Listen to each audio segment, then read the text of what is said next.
उम्मीदों की कश्ती कभी डुबोया नहीं करते, उम्मीदों की कश्ती कभी डुबोया नहीं करते, और लक्ष्य अगर दूर हो तो रोया नहीं करते। जो रखते हैं उम्मीद दिल में कुछ पाने की, ऐ मेरे दोस्तों कभी कुछ खोया नहीं करते। जी हाँ फ्रेंड, बुझती हुई शमा भी जल सकती है, तूफान के हर हदों से निकल सकती है। बुझती हुई शमा भी जल सकती है, तूफान के हर हदों से निकल सकती है। हिम्मत रख, हौसला मत हार मेरे दोस्त, तकदीर किसी भी वक्त बदल सकती है। जी हाँ फ्रेंड, आज लेकर के आए हैं बिल्कुल तकदीर बदलने वाला समाचार, और विशिष्ट शिक्षकों का तकदीर बदलने वाला है, या यूं कहे कि तकदीर बदल गया है तो कोई आशयोक्ति नहीं हो गई। बिग ब्रेकिंग महाखुशखबरी के रूप में निकल करके आ रही है। मिठाई बांटने का समाचार निकल करके आ रहा है। जी हाँ फ्रेंड, वेतन में लगभग 15,000 की बढ़ोतरी का खबर निकल करके आ रहा है। शिक्षा समिति विधान परिषद सचिवालय ने विशिष्ट शिक्षकों के लिए सेवा निरंतरता की अनुशंसा कर दी है। जी हाँ फ्रेंड, इस बड़े खबर का विश्लेषण करेंगे, इसके नकारात्मक सकारात्मक पहलू को देखेंगे, क्या कुछ वेतन में बढ़ोतरी हो रहा है और क्या कुछ इसके मायने हैं अन्य खबरों के साथ। जी हाँ फ्रेंड, अतिथि शिक्षकों की 60 साल की सेवा और भी कई शिक्षा जगत के प्रमुख हलचलों के साथ बिल्कुल, लेकिन फोकस रहेगा आज के इस अंक में शिक्षा समिति विधान परिषद सचिवालय के विशिष्ट शिक्षकों के सेवा निरंतरता के अनुशंसा वाले न्यूज पर। जी हाँ फ्रेंड, इसी के सभी पहलुओं को जानेंगे, विभिन्न परिप्रेक्ष्य को देखेंगे। उससे पहले एक मात्र गुजारिश, वीडियो को लाइक कर दे, चैनल पर नए हैं या अब तक सब्सक्राइब नहीं किया तो सब्सक्राइब करें। चलेंगे अगले स्लाइड पर और देखेंगे क्या कुछ खबरें निकल करके आ रही है। जी हाँ फ्रेंड, एक लाइक कर दे और सब्सक्राइब कर ले। राज्यकर्मी बनने से 11,000 तक का लाभ। जी हाँ फ्रेंड, लगातार खबरें निकलने लगी और यहां पर देख लेते हैं उस बड़े खबर को जो निकल करके आया है। 22/5 का यहां पर डेट दिख रहा है। जी हाँ फ्रेंड, बिहार विधान परिषद सचिवालय का है। यहां पर आपको कंडिका संख्या दिखा देते हैं 197 2024, 303 का पत्रांक है विधान परिषद का। दूरबार संख्या, ये सारे अनुमोदन हेतु प्रपत्र, ये अनुमोदन करने के लिए यानी रिकमेंड करने के लिए, रिकमेंडेशन के लिए प्रपत्र निकला है। और ये प्रपत्र प्रेषित करने वाले कौन है? प्रेषक शंकर कुमार, उप सचिव बिहार विधान परिषद। ये उप सचिव है, सचिव से बस एक थोड़ा सा स्टेप नीचे वाले पद पर, सेवा में अपर मुख्य सचिव शिक्षा विभाग बिहार सरकार। किसको लिखा गया है? एसीएस महोदय को लिखा गया है पत्र, अपर मुख्य सचिव बिहार सरकार को। जी हाँ फ्रेंड्स, शिक्षा समिति बिहार विधान परिषद द्वारा विभिन्न कोटि के शिक्षकों के संबंध में अनुशंसा। और विधान परिषद एक बड़ा एक स्तंभ, एक मजबूत स्तंभ शिक्षकों के लिए, जिनकी हर बात पर बिल्कुल हूबहू मोहर लगती है। तो इसने क्या कुछ लिखा एसीएस को, जिस पर बिल्कुल मोहर लगनी तय मानी जा रही है। जी हाँ फ्रेंड, उपर्युक्त विषय के संदर्भ में निर्देशानुसार सूचित करना है कि माननीय उपसभापति महोदय सह अध्यक्ष समिति बिहार विधान परिषद के कार्यालय कक्ष में 8/4/2025 को ही बैठक के विचारोपरांत समिति द्वारा निम्नलिखित अनुशंसा की जाती है। वीडियो को लाइक कर दे, वीडियो को स्किप नहीं करेंगे क्योंकि आने वाले समय में आपको कई 3-4 बिंदु है, आप बिल्कुल स्टेबल रहेंगे, महत्वपूर्ण बिंदु। जी हाँ फ्रेंड, अंत में आपको दिया गया है राज्य के विभिन्न विश्वविद्यालय, अंगीभूत महाविद्यालय, विश्वविद्यालय चयन समिति की अनुशंसा पर नियुक्त वैसे अतिथि शिक्षक जिनकी अर्हता योग्यता अस्थायी शिक्षक के समतुल्य तथा उनकी नियुक्ति सरकार के आरक्षण नियम के अनुरूप है, फिर भी 5 से 6 वर्षों की सेवा के बावजूद उन्हें मुक्त कर दिया गया है। ऐसे लाखों शिक्षकों को पुनः सेवा में उनकी उम्र सीमा के अस्थायी शिक्षकों की भांति 65 वर्ष करने की अनुशंसा की जाती है। एक तो 65 वर्ष की यहाँ पर सेवा देने की बात कही जा रही है, और जिनका 5 से 6 साल हुआ है, साथ ही साथ यानी कि वो शिक्षक के सारे अर्हता को रखते हैं, तो उनको बहाल करने की यहाँ पर बात की गई है।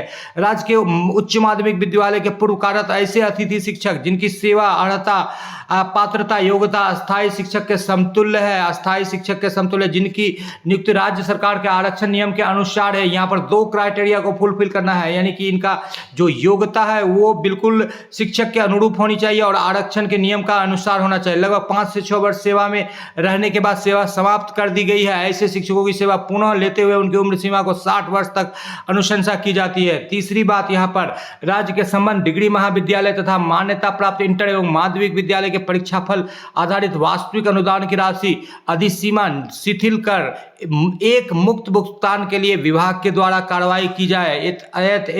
ऐसे में यहाँ महाविद्यालय के व्यवगत परीक्षा सत्रों के लंबित अनुदानों के एकमुश्त भुगतान कर अनुदान के बदले वेतन के प्रावधान हेतु समिति अनुशंसा करती है। तो ऐसे वित्त रहित स्कूल कॉलेज जहां इंटर मैट्रिक की पढ़ाई होती है या डिग्री की पढ़ाई होती है, तो ऐसे विश्वविद्यालय को जो पार्ट बाय पार्ट मिलता है या जो उनका बकाया है उनका एक भुगतान करने की बात कही गई है। जी हाँ फ्रेंड, अब आते हैं सबसे महत्वपूर्ण पहलू पर।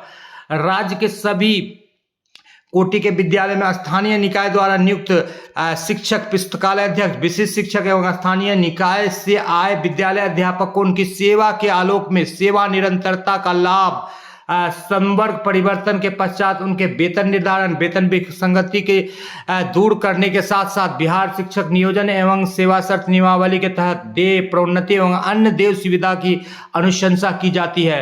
तो न सिर्फ सेवा निरंतरता देने की बात की है, यानी पूर्व के सेवा में यदि उनको प्रोन्नति के वो हकदार हैं और कई सारे ऐसे विशेष शिक्षक हैं तो उनको भी देने की बात की गई है। लेकिन यहाँ पर एक बड़ी बात, चूंकि वो ज्वाइनिंग कर रहे हैं तो उनको सेवा निरंतरता का यहाँ पर लाभ मिलने जा रहा है।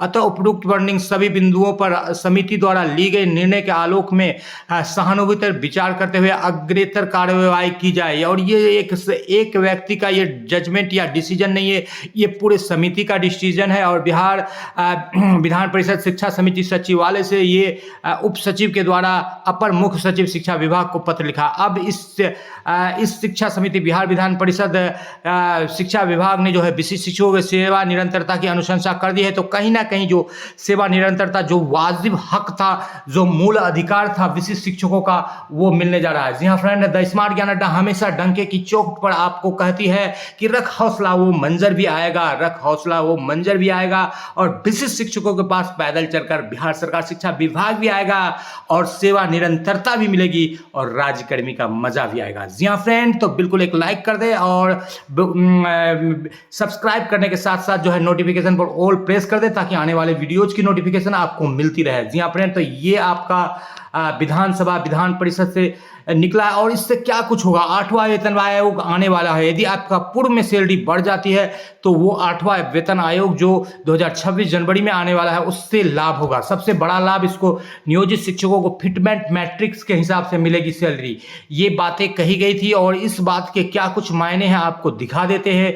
बिल्कुल संक्षेप में, आपको ज़्यादा कुछ समय नहीं लेंगे, लेकिन जो वास्तविक सच्चाई है, जो वस्तु स्थिति है, उससे अवगत कराना, उससे रूबरू कराना, उससे वाकिफ कराना और उससे फेस टू फेस कराना द स्मार्ट ज्ञान अड्डा का बिल्कुल परम कर्तव्य है। तो चलेंगे अगले स्लाइड पर और देखेंगे कि फिटमेंट मैट्रिक्स के हिसाब से कितना सैलरी मिलेगी और विशिष्ट शिक्षकों के साथ जो हकमारी कर रही है सरकार वो नहीं चलेगी और विशिष्ट शिक्षकों को उनका आजीव हक मिल करके रहेगा। इस बाबत वित्त विभाग बिहार सरकार का भी पत्र दिया गया है कि जब सेवा कोई भी करेंगे और वो सैलरी लेंगे, चूंकि वेतन संरक्षण का सरकार लाभ दे रही है तो उनको सेवा निरंतरता का लाभ देना ही पड़ेगा। तो आपको सबसे पहले दिखा देते हैं, किसी एक इंडेक्स के शिक्षक को लेते हैं। सबसे पहले जो है शिक्षा मित्र वाले बंधु को लेते हैं जिनकी की सैलरी अभी 31,340 हो चुके हैं। और ये पर आप देख लेते हैं इंडेक्स 14 में है, ये 31,340 इंडेक्स 14 और ग्रेड पे 2000 के ये शिक्षक है। और जब ये सक्षमता 1, 2 या 3, 4 जो भी पास करके ये जब ये विशिष्ट शिक्षक बनते हैं तो इनको बस 31,340 से एक झुंझुना सरकार पकड़ा देती है और दे देती है 200-300 सैलरी बढ़ाकर। लेकिन उनकी जो ये सेवा है जो 14 इंडेक्स तक गए, जिसमें कि 2003 से 2006 की भी सेवा को अक्षुण्ण कर दिया गया है, समाप्त कर दिया गया है, उसको छोड़ते हुए 2006 से लेकर के जो ये 15 साल 20 साल जो सेवा किए हैं, बार बार सरकार ने नियमावली बदली किया और 14 इंडेक्स पर जो आए हैं उसको जो है एकदम बिल्कुल नए ताजे 1, 2, 3 इंडेक्स पर सरकार पहुंचा देती। ये बिल्कुल कहीं से भी चलने वाला नहीं है। तो आप देख पा रहे हैं यहाँ 14 इंडेक्स में 2000 ग्रेड पेपर जो है शिक्षा मित्र या नियोजित शिक्षक का सैलरी 31,340 है। ये एक उदाहरण के तौर पर लिया गया है। 31,340 किसी भी स्लेब का लिया जा सकता है। तो 31,340 वाले शिक्षक जब जा रहे थे तो पूर्व में सरकार कितना उनको दे रही थी, तो पूर्व में सरकार देखिए 31,340 को कितना दे रही थी, 31,670 मात्र इतना सैलरी दे रही थी। 340 से 670 यानी 330 रुपए वेतन में बढ़ोतरी कर रही थी। एक भारी भरकम सक्षमता परीक्षा लेकर एक राज्यकर्मी का सगुफ था, एक बहुत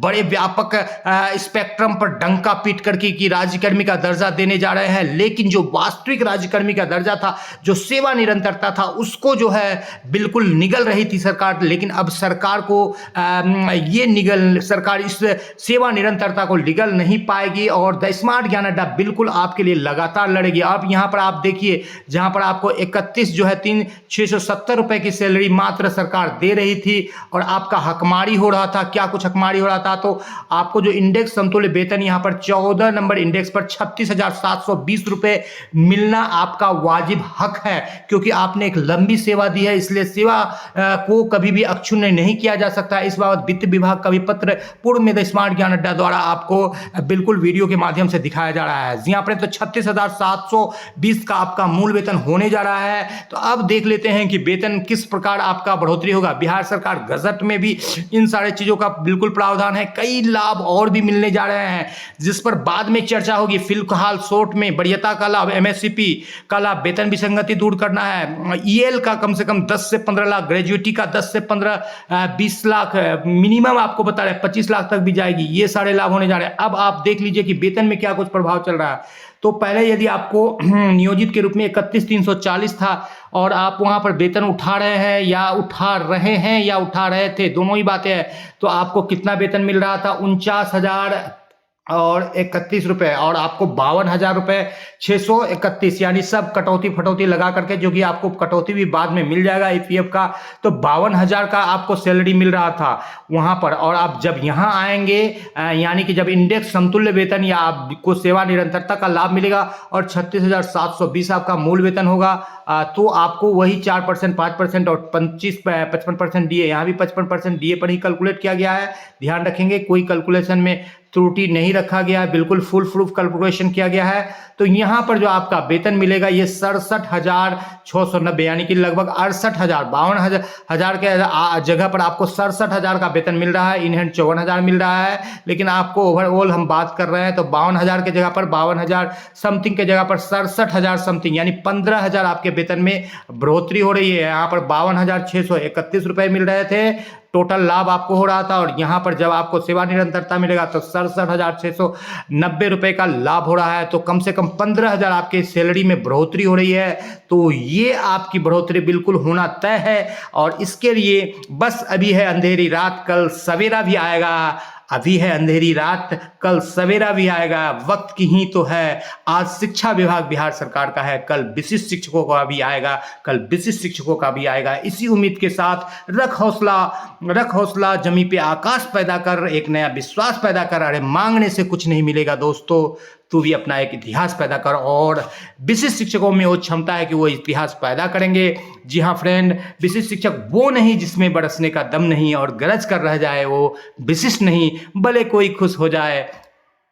खुश हो जाए चाइनीज राजकर्मी का पकड़। विशिष्ट शिक्षक वो शिक्षक है जिनको सेवा निरंतरता से कम और वास्तविक राज्यकर्मी के दर्जा से कम कुछ पसंद नहीं। जी हाँ फ्रेंड, इसी उम्मीद के साथ कि आज का अंक आपको पसंद आया होगा, वीडियो को लाइक कर दे, दोस्तों के बीच शेयर कर दे, ताकि आपको जल्द से जल्द जो है राज्यकर्मी का लाभ मिले और कुछ नकारात्मक आपके पैर खींचने वाले लोगों के मुंह में भी ताला लग जाए। जय हिंद, जय भारत, वंदे मातरम।